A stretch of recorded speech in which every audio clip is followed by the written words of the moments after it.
Okay, good morning, ladies and gentlemen, and welcome to this week's Let's Talk Dairy. Today we're going to focus on health, and I suppose in light of the restrictions that are about to be imposed again in relation to coronavirus, it's kind of appropriate or very apt in the topic itself, because it's very similar in, I suppose, people that have had nothing to do with animal diseases or anything down through the years wouldn't have had a realization of what's going on in the background in terms of trying to control and be ahead of diseases coming into the country, etc. But COVID has made people very aware of pandemics, obviously, and the spread of disease within the country from a human point of view. So today I'm joined by Damien Barrett, who's a veterinary inspector with the Department of Agriculture. And Damien is going to be talking about the One Health approach, so a holistic approach to animal health with a view to reducing antibiotics, which we would have touched on a couple of weeks ago in relation to selective dry cow therapy as part of that One Health approach, and also about the exotic diseases, I suppose, that come in, which coronavirus would probably fall under from a human health point of view. So Damien has a good few slides with maybe a little bit longer than our normal weekly webinar, but it's worth going through it because there's some very interesting information, and I suppose Damien will make people aware of things that are happening within the department that people maybe never have had an awareness of as well, in terms of early detection of disease, and as we were just saying before we went live there, trying to stamp out these diseases before they become a big issue within the country and so forth. And there's also some serious implications maybe for some diseases getting into the country, so people being aware of that from a very early stage and notifying the department in adequate time is an important piece of it as well.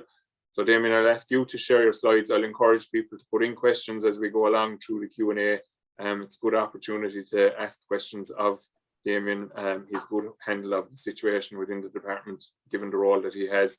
And the One Health thing is a very important piece from a human health point of view as well, because that reduction in antibiotics is going to feed into better health outcomes, I suppose, when people are using antibiotics into the future, because antibiotic resistance has been associated with misuse of antibiotic within the animal population. So Damien, I'll ask you to share your screen and you can start away. And as I said, I'll encourage people to ask questions as we go along. Thank you for joining us. Thank you very much, Stuart, and thanks very much for the opportunity to speak to your audience.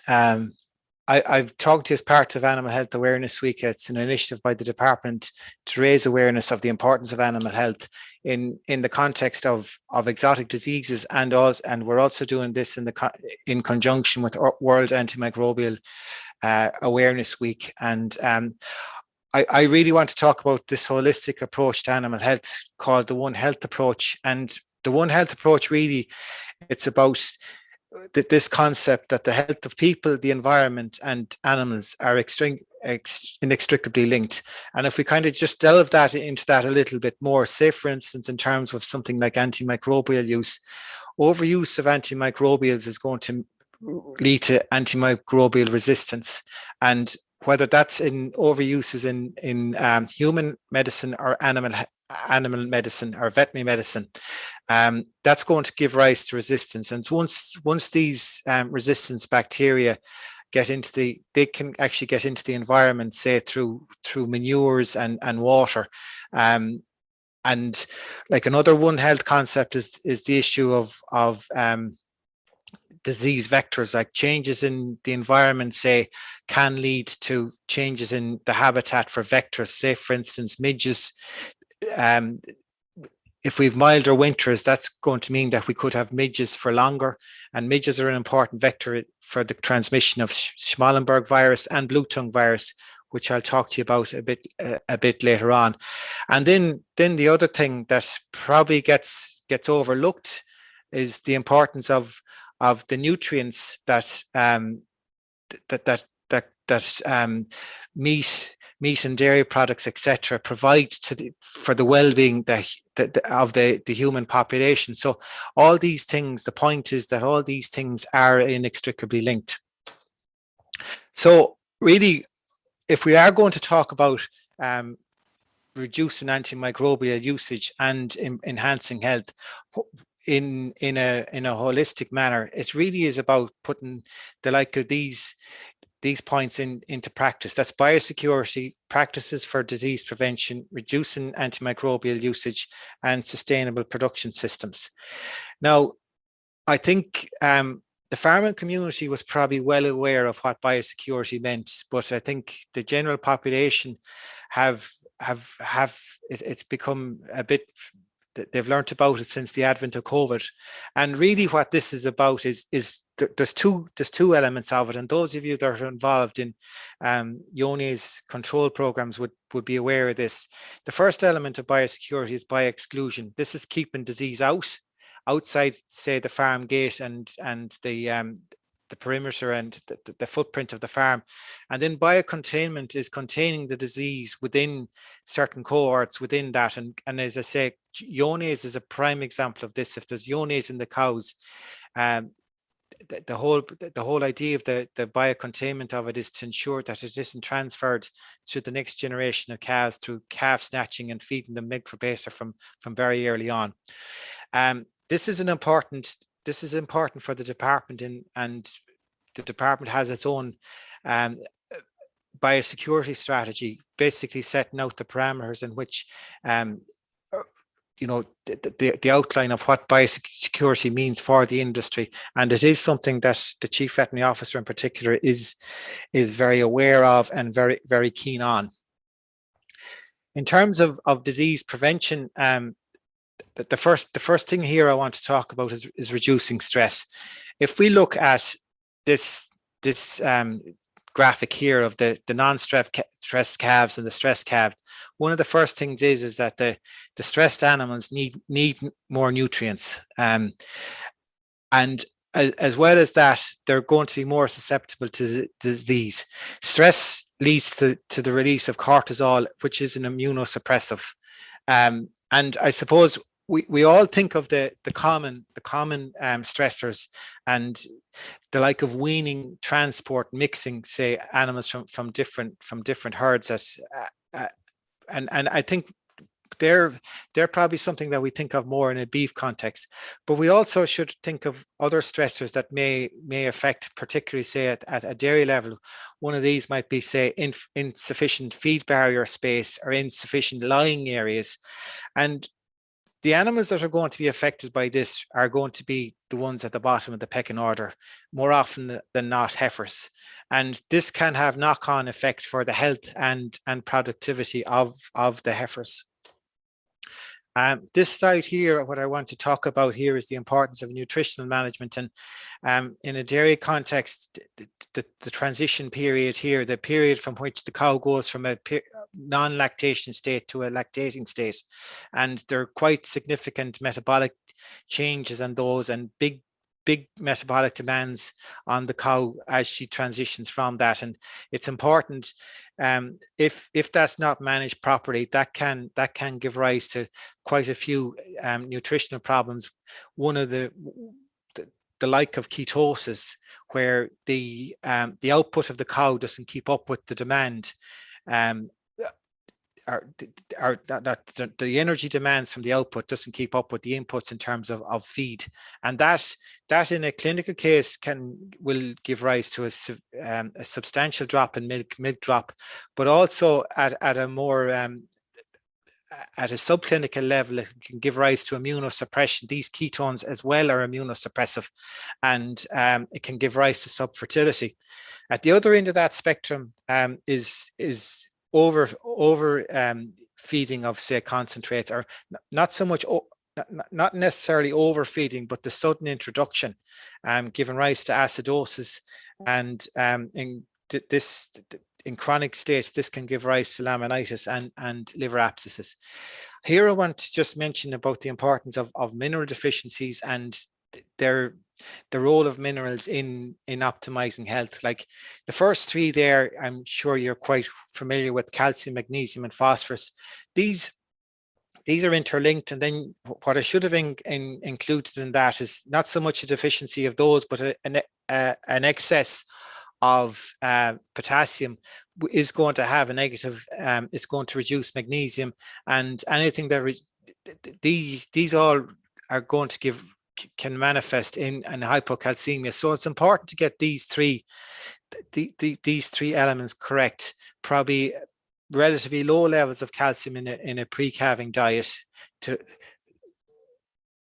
relatively low levels of calcium in a pre-calving diet to mobilize calcium off the bones, but also relatively high levels of or supplementation with phosphorus and magnesium.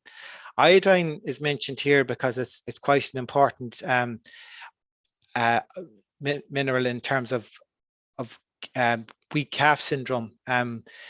If there's a shortage of iodine, it can manifest in calves that, like, even you see that they get plenty colostrum. Their colostral antibodies are can be quite impressive, but they will be short. They can be weak. They'll be weak no more than with selenium, and they will, no matter what you do, they're hard-minded. And when you're getting into a numbers situation, you want to do everything you can that these animals are born strong and are able to suckle or consume colostrum. Anything that's going to give rise to weak calves is going to give rise to that lack of vitality. And you really want those calves at that stage in life. You really want the calves in that stage of life to have as much life in them as they possibly can. Another issue as well with iodine is that it can lead to weak heats, and heifers in particular. You will see that this issue of the calving process slowing down, and you may lose, kind of leading to stillbirths. I mentioned as well there copper and cobalt. These are important as well to get good thrive. Now, I'd say you're all blue in the face listening about the importance of vaccination in the context of COVID. But I think one thing that we might be learning from the COVID situation as well is that vaccination in of itself is not always a panacea for all problems. One thing that we would have learned from COVID is the whole importance of herd immunity. Now, I know herd immunity got a bad rap early on in the COVID situation, because I think there was that idea that herd immunity was going to be based on letting the disease rip. But herd immunity really is it should really only be applied in the context of vaccination. And there's a threshold there of about 80% of a herd needs to have antibodies from vaccination for it to be effective. And if you're below that for whatever reason, it's not you're not going to get the immunity that vaccine was designed for. As well as that, there's other issues that come into play here in terms of husbandry biosecurity, and going back to minerals. One of the worst mineral problems, I think, or one of the worst calf scar problems I think I ever came across, involved a very, very profound selenium deficiency. And this herd was actually using a scar vaccine, but they were so low in selenium that the animals weren't really reacting to the vaccine or producing antibodies. And another key element of vaccination is that if ever there's a medicine where you do exactly as it says on the tin, this is it. If the vaccine needs to be followed, the instructions to the letter of the instructions. Anything other than following the full instructions is not going to give the immunity that's required. I just want to touch on the issue of antimicrobial resistance here. And as I say, it's an important theme of this week, Animal Health Awareness, Antimicrobial Awareness Week. Antimicrobial resistance is considered to be the greatest public health threat that's going to face humanity in the next 50 years. It's thought that it's felt that it's going to cause more deaths in people than cancer in the coming years. Now, just to explain what antimicrobial resistance is that the whole premise of an antibiotic, antimicrobial, is that they kill bacteria. And they basically eliminate the bacterial infection, and it's the bacterial infection and septicemia resulting from that make people sick. And indeed, antimicrobials have saved hundreds and millions of lives of both people and animals. That's the upside. Now, the downside of antimicrobials is when they go about killing bacteria, just on that Darwinian kind of concept of the survival of the fittest, they don't kill them all. There's going to be, say, in this slide on this graphic on the extreme left, there's the red bacteria remain, and these become the dominant bacteria, and over time these become dominant, and they are resistant to bacteria. And if these proliferate, you're going to have stronger antibiotics, as it were, to deal with these. But there will come a time where you run out of antibiotics, and that's when the issue of antimicrobial resistance comes into play. I suppose the big thing there, Damien, is that there's actually only a very small cohort of families of antibiotics available. Yes. Is the issue, isn't it? So, yeah. and that's why these critically approved ones are being kind of taken away. So people would have been used to some drugs being available for stock, and now they can't get them anymore because they're seen as being critical for human health. Yes. And they've been removed from animal use for that purpose. Yeah, that's exactly the point, Stuart, is that these are becoming frontline in human medicine, and they're being saved for human medicine. And but now this slide I have here, if we look at this graphic here, that these critically important antibiotics have been removed over a couple of years, but as time has gone on, the health and welfare of animals has not declined in proportion to these being taken away. So that's a good thing. And the reason that's declined is that the husbandry and the preventative measures and vaccinations, I suppose, all these things have taken the place of these to keep the health in place. And that's what's responsible antimicrobial use comes down to. It's using as little as possible. And what that means is reducing the likelihood of disease through putting in herd health plans.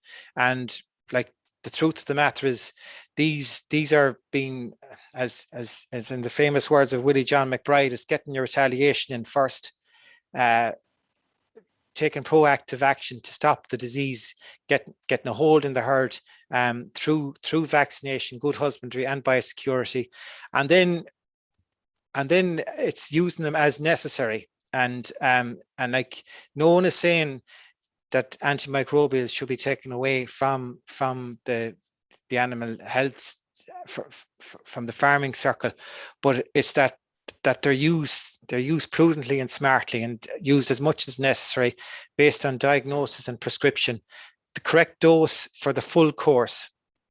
And the full course is whatever, like, say for instance, you've got an animal that the drug is prescribed for 5 days, it's looking grand after 3, and it might even be difficult to they mightn't like being getting the full course, as you know. It's important to see that out for the 5 days. And the other thing is, as you're all aware of, the importance of observing withdrawal periods to avoid residues. And just to clarify, just to make sure everyone is clear on this, resistance and residues are two completely different things.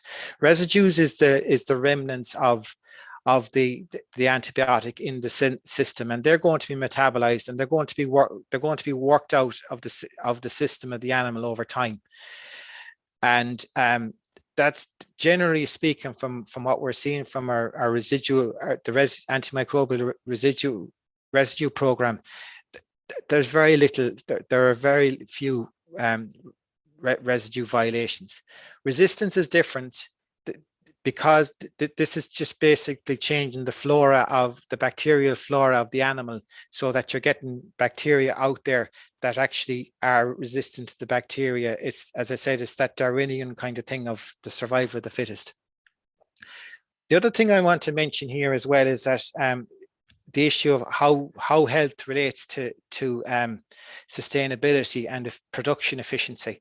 And I think this is something that's important to remember in the context of all this talk at the moment about the need to reduce cow numbers from a greenhouse gas perspective.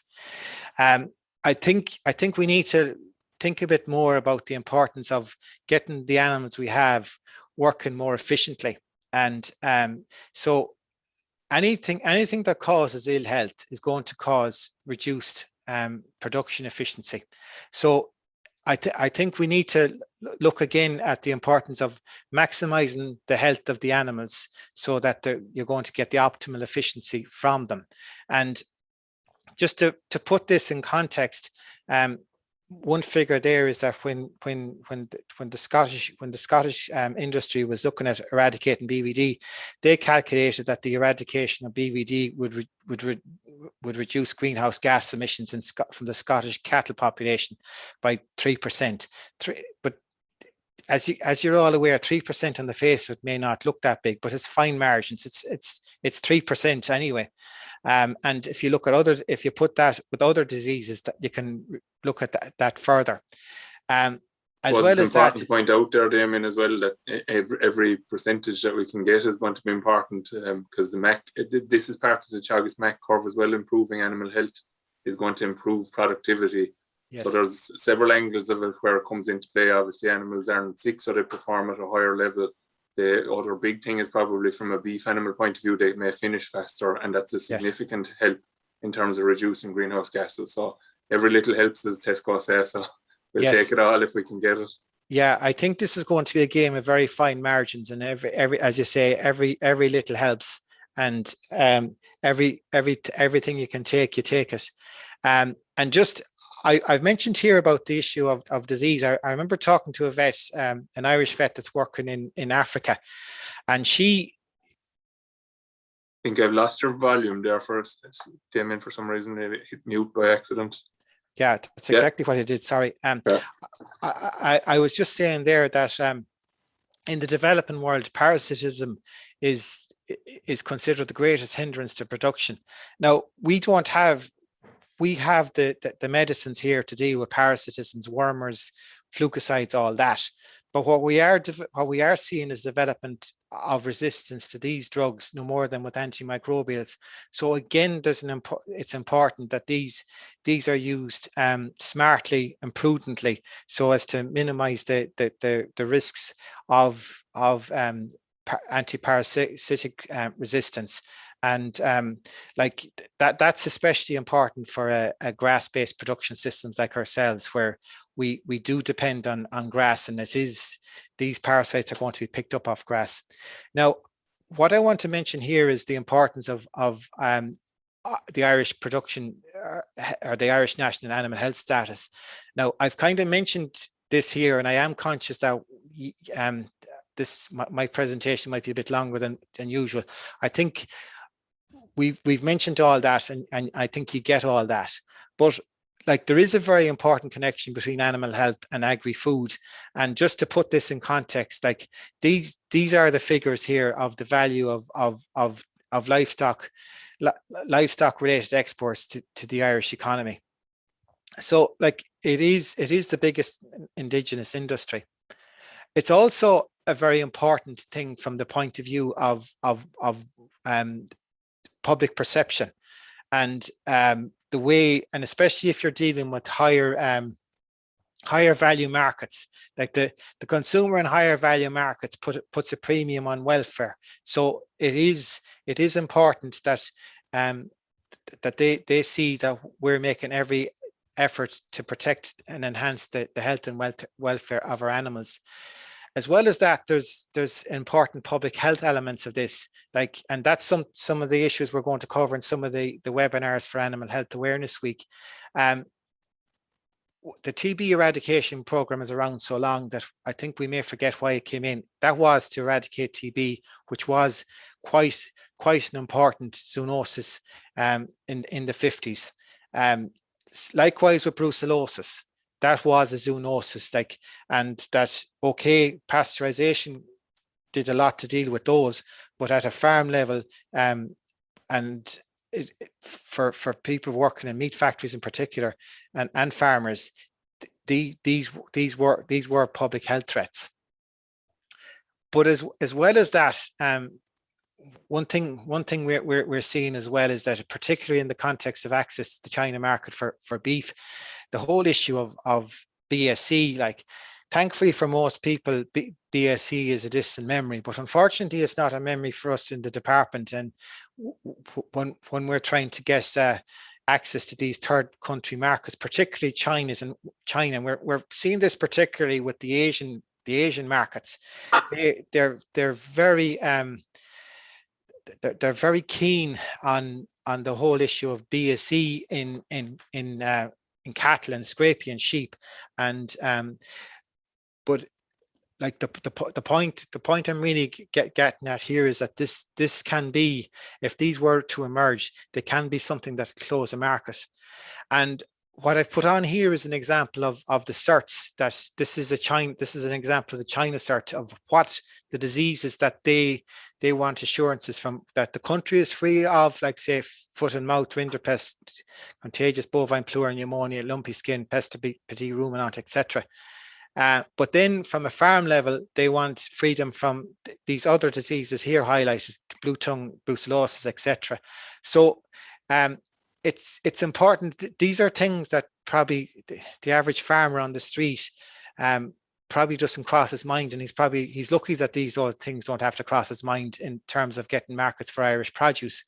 But they are something that we have to deal with, and we have to provide assurances on. What I want to talk about here next is the animal health surveillance website. And this is a resource I'm sharing with you that we try and get out current news here on a variety of topics. That's this current news page here. We have, just to give an example, some topics here: parasitic gastroenteritis. We would see, when we see increasing levels of worms, and say both stomach worms and fluke worms, our colleagues in the labs, we ask them to get onto us when they see these, and we post these on this website. That Haemonchus contortus, that's in a lamb. Haemonchus contortus, when I was in college 25 years ago plus, wasn't really a disease that we considered was in Ireland. We thought it was kind of something of the closest we got was the southwest of England, but it has emerged in that we've seen it in the southeast, and this year we've seen this case seen in the Athlone Regional Veterinary Lab. This is otherwise known as the barber pole worm. It causes severe anemia in lambs. Not so much an issue in cattle, in fairness, but it's just an example.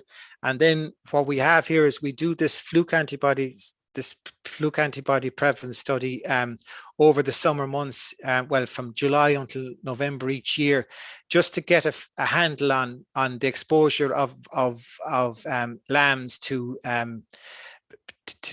fluke. Now, the importance of this is that, okay, these are a sentinel. These really are picking it up. These lambs are born in 2021, and they're slaughtered in 2021. So basically, if they have antibodies, they had to get them in the current grazing season. And over this, we just really plot where when it emerges. This may vary a bit from year to year. In a particularly wet year, you can see this coming a bit earlier, but invariably this is going from east to west as the rainfall goes. We have quarterly reports from the regional veterinary labs by species there, just summarizing the main conditions by quarter. That's by sheep, but all of this is combined into the All Ireland surveillance report, which we compiled in conjunction with our colleagues in AFBI in Northern Ireland. And this really is a summary of the disease situation that's seen by the regional veterinary labs, or 6 regional veterinary labs in Sligo, Athlone, Backweston, Kilkenny, Limerick, and Cork. I'm not going to dwell on these for too long. And then we've got some other pages of interest, and these are about our surveillance programs that are of interest to trade partners that I was alluding to earlier on, when they when their staff are researching Ireland of what we have and what we haven't got in terms of disease and programs we have for showing proof of freedom, that information is there. Now, I just want to emphasize the importance of the early detection of disease, and this whole animal health awareness week came about as a result of a review of our early warning surveillance system for the detection of an emerging exotic disease, or the re-emergence of a disease that we've eradicated, such as brucellosis. The key thing about early detection, in the words of Mike Ryan, that WHO doctor, like early detection is, you need to work fast and efficiently early, and maybe getting in the controls early before the disease takes hold is crucial. And passive surveillance is the foundation of that. Passive surveillance is like what I've referred to there, farmers and vets getting cases investigated in their local regional veterinary lab. But for that to work, you need to have people to be aware, first of all, that the labs are there to do that job, and secondly, to be aware that when they see something untoward, to go and to get it checked out. So that's the objective of this week we're having this week. Syndromic surveillance, really, that's something that's developed, and it's based on big data, where milk records, for instance, mortality records, that kind of big data are interrogated, but that's only in the development stage. It may be something that'll augment it, and we have evidence to show, when we looked at the emergence of Schmallenberg retrospectively, that analysis of milk data might have identified that 6 to 8 weeks sooner than the first clinical case, but that's something that's still in development. But just to give you some context about, if you don't move fast and move early, what could happen. The foot and mouth outbreak that occurred in 2001, that cost the Irish economy 210 million euros. Now, if you remember, that gave us good warning. That had been simmering on in the UK for a couple of weeks, and we had 3 cases in Northern Ireland. And the case that was detected in County Louth at that stage, I think that fitted within the surveillance zone of the case in South Armagh. So we were well warned. And the other thing was that was a part of the country that was relatively easy to seal off. Like, you had mountains and it was a peninsula. So even at that, it cost 210 million euro. There has been an analysis done that could have cost up to over 5 billion euro if it had been let rip, if you like. I just want to bring attention to a disease now that's probably of concern. It's probably the exotic disease that's causing us a lot of concern at the moment, and it's Bluetongue. This is a midge-borne disease, and there are 2 ways there's 2 ways really that it's going to be introduced to the country. It's a midge-borne disease. Midges can be blown for up to 400 kilometers. So in theory, it could be blown across from France. And especially so, more likely it could be blown across from the UK if there was an outbreak there, but thankfully they're free of it. But the other way it can be brought in is through the purchase of stock and cattle from France, say. And this is a higher risk, say, if it was to occur during the midge season. And if it occurred during the midge season, got into the native midge population, then it will take off. And this is a graphic really of what we found about Schmallenberg, again a midge disease that was introduced to Ireland in 2012. We reckon it was probably blown across from the UK, and it re-emerged again in 2016. And in 2012, this was a disease predominantly of the south and the southeast, and in 2016, when it re-emerged, it went a bit farther northwest. The reason we feel it didn't go as far in 2012 was that after its introduction, it was introduced we've calculated in August 2012, that there was a cold spell in October. I think it was October, but it was a particular. If you remember 2012, it was an awful year, and there was a cold snap that probably killed off the midges, and that's why it was relatively confined. But if that was to have happened in May, it's likely that it would have crossed the country. And why is this important? In the context, if this was Bluetongue, in the context of Bluetongue, the restriction zones, because this is a midge-borne disease, extend to 150 kilometers. And within those restriction zones, there's mandatory vaccination and housing orders. But there are trade implications, and it could mean the loss of live exports. And if this was to happen, say, for instance, we've given this example, if it was to happen, say, in the middle of the country around Athlone, for instance, most of the country, exports from most of the rest of the country would be curtailed as a result, and even into part of Northern Ireland. So I suppose what I want to talk about finally here is the Animal Health Awareness Week, which is the subject of what we're having a series of podcasts, and we're really trying to raise the awareness of animal health for this week. And I want to thank Stuart again for allowing me to talk to you. This again is a series of webinars, and the first of these is going to be on this evening, and this one this evening is about antimicrobial resistance, and it's coinciding with the EU AMR Day or Antibiotic Day, and there's a global week of antimicrobial awareness. Speakers this evening are a combination of vets, farmers, and human health doctors. Professor Martin Cormacan from NUI Galway, who is the HSE lead on AMR, and Dr. Nuala O'Connor, who is the Irish College General Practitioners lead on AMR.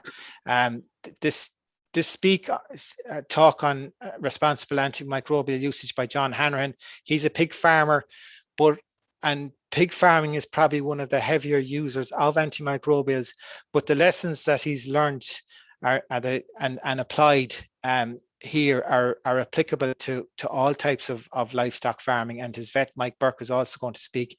And I'm afraid they also have a fairly significant dairy enterprise as well, Damien, the Hanrahans. So there would be, I think I've heard something in relation to how they've implemented transferred some of the learnings from the pig side of things into the dairy side of things as well on the farm. So it would be interesting. That's all the better. And our other speaker that night, we're having to sub Simon Doherty. Simon unfortunately succumbed to COVID, and we're getting James Russell from the British Veterinary Association to give a talk about how agriculture is leading the way in terms of antimicrobial usage reductions.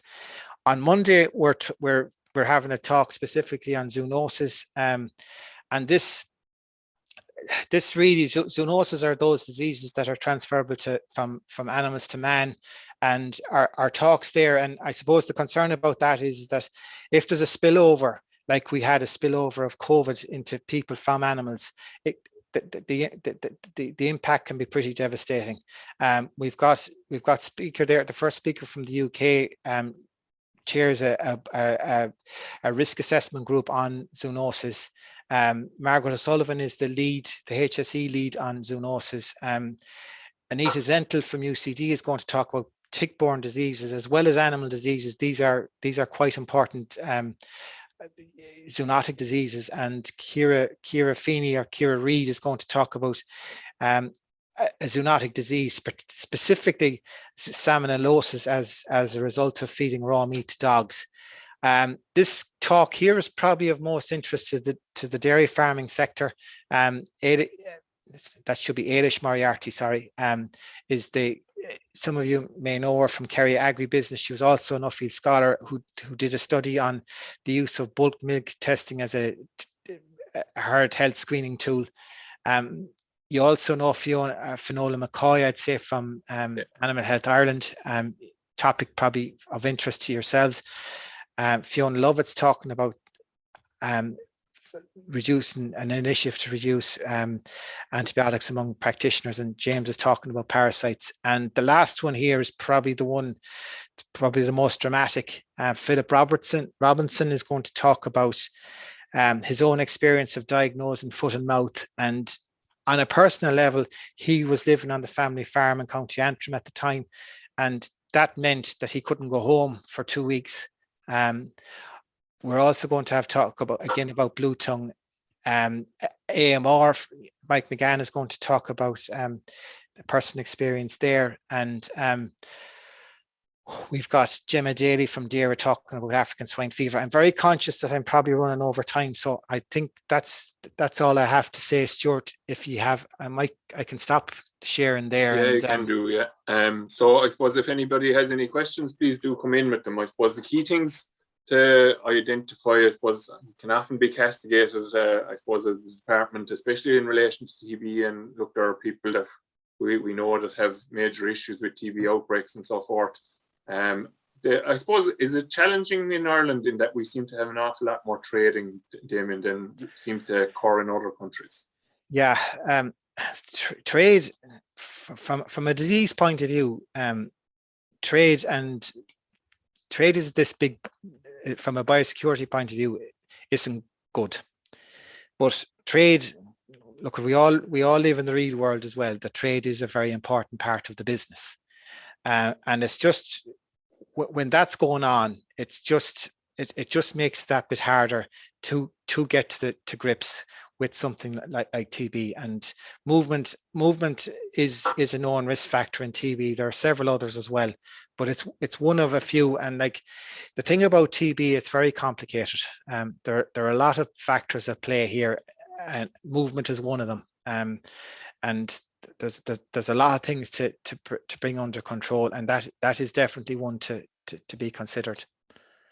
Yeah, and just in relation to, I suppose, the vaccination, I think it is interesting. I suppose one question that I get asked regularly, I suppose, is obviously calf scour can be a challenge for people.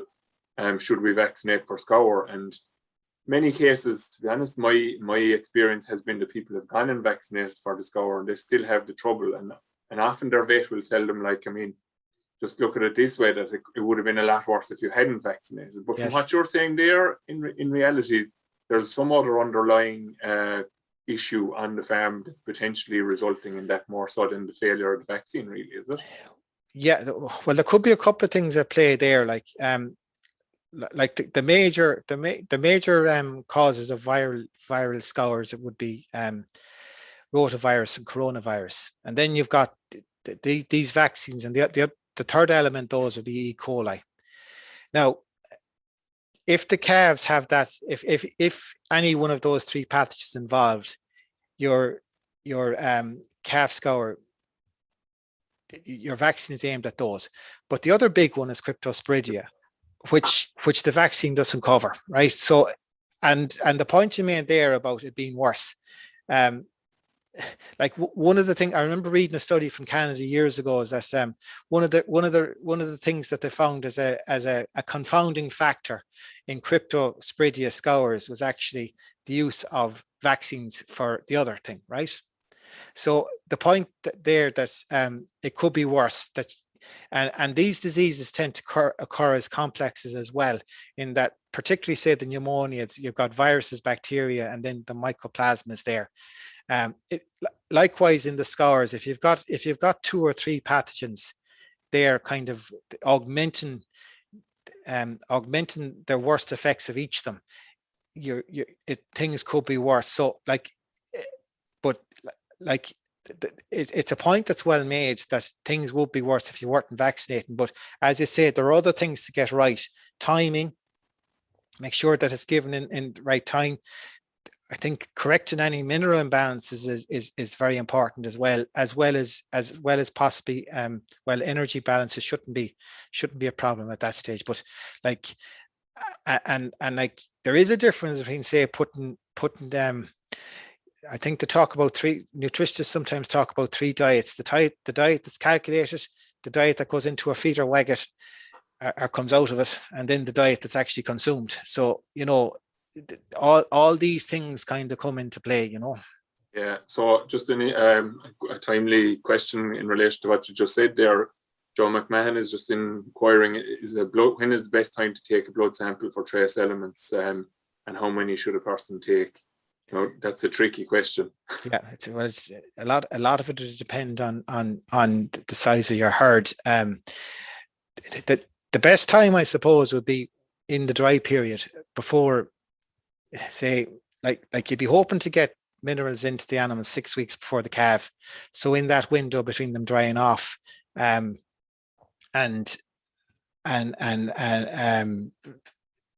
just to say kind of early after drying off, like a lot of it depends on the size of your herd, I suppose. But I'd say you get a good. I hate picking a figure, but if I was to pick a figure in a kind of a reasonably sized herds, I'd think close somewhere between 5 and 10.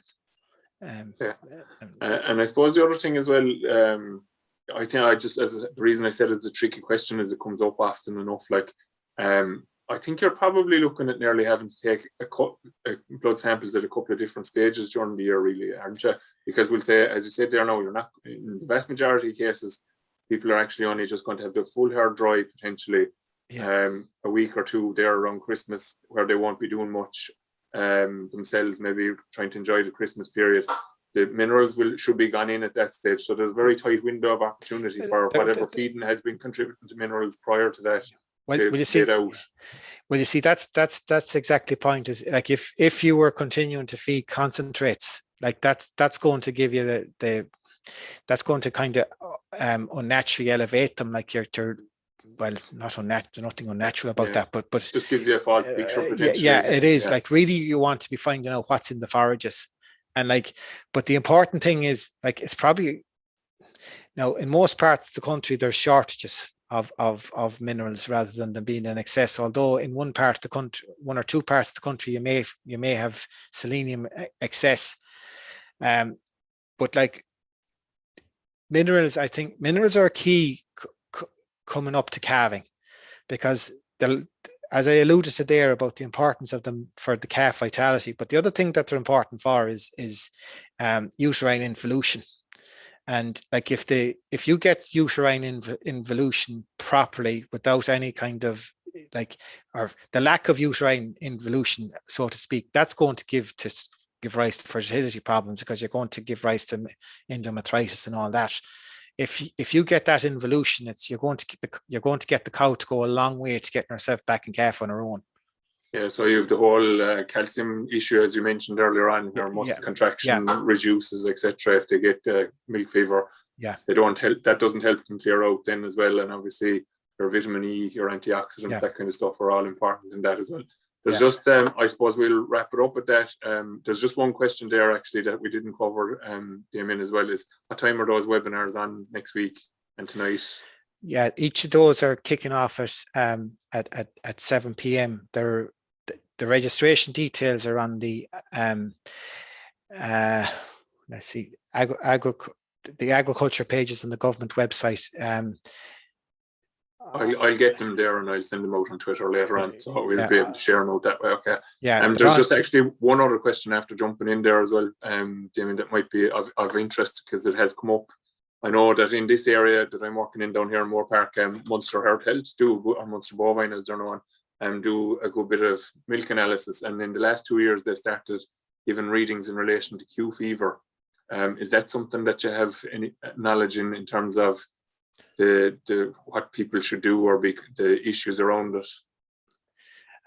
Sorry for putting you on the spot now, maybe potentially. I wouldn't be the best person to answer that, but would it be possible for me to find out more for you and get back to you? Or like if I was to give, because it has come up before actually as well now, and as I said, I've thrown that at you know it wasn't something I thought of actually earlier, but it is an emerging issue, maybe, for want of a better way of describing it, that there are herds in this area getting milk results back at the moment that are saying that they're high in Q fever, and there's a human health issue. There is very much so with Q fever too. So look, we'll wrap it up with that. I think it's a sign of the value that's been on the topic, I suppose. I mean, that we had 45 people, 50 people there on for the full 45 minutes. Generally, we'll find that after half an hour, people have kind of given me the half an hour, and once I go over the half an hour, they decide that they have enough of me for the day and that they go on about their business. So the fact that people have stayed on the whole way through is a sign that there's interest in the topic. So we'll come back to further herd health issues over the course of the next couple of webinars. I suppose just from a pure housekeeping point of view, from my own point of view, for people that aren't aware, our dairy conference has gone back online instead of being face-to-face. It was planned for the Rochestown Park and the Hudson Bay and Athlone next week. So it's going to be spread over Tuesday and Wednesday. And just check out the Teagasc website for the details. We're just adjusting our program slightly there to allow for that. Next week, we're going to be talking to Joe Kelleher. So Joe was a dairy advisor in the Newcastle West office for many years, and Joe is now the organic dairy specialist for working around that area. And Joe is going to come on and talk to us about organic dairying. And to be honest, looking at the front page of the Farmers Journal this morning, it could be all organic next year by the sounds of it, the way the fertilizer prices are going. So please tune in for that next week. I'd just like to thank you very much, Damien, for coming on and for a very interesting presentation. And again, look, I think we'll talk again at some stage over the next 12 months again, maybe to touch on some of the topics that you've touched on there. Some very interesting work going on in the department behind the scenes, I suppose, that a lot of us maybe aren't aware of. And I suppose the key thing that I would say that I would have taken from it today is that if we see something unusual, we need to get it checked out. And I suppose there's always that fear of notifying the department about something, but it could be saving an awful lot of hassle and grief for the entire country. So I suppose it's important to point those things out. So thanks very much again, Damien. Thanks very much for having me. Thanks to everybody for tuning in, and we wish you well for the week, and we'll see you again next week.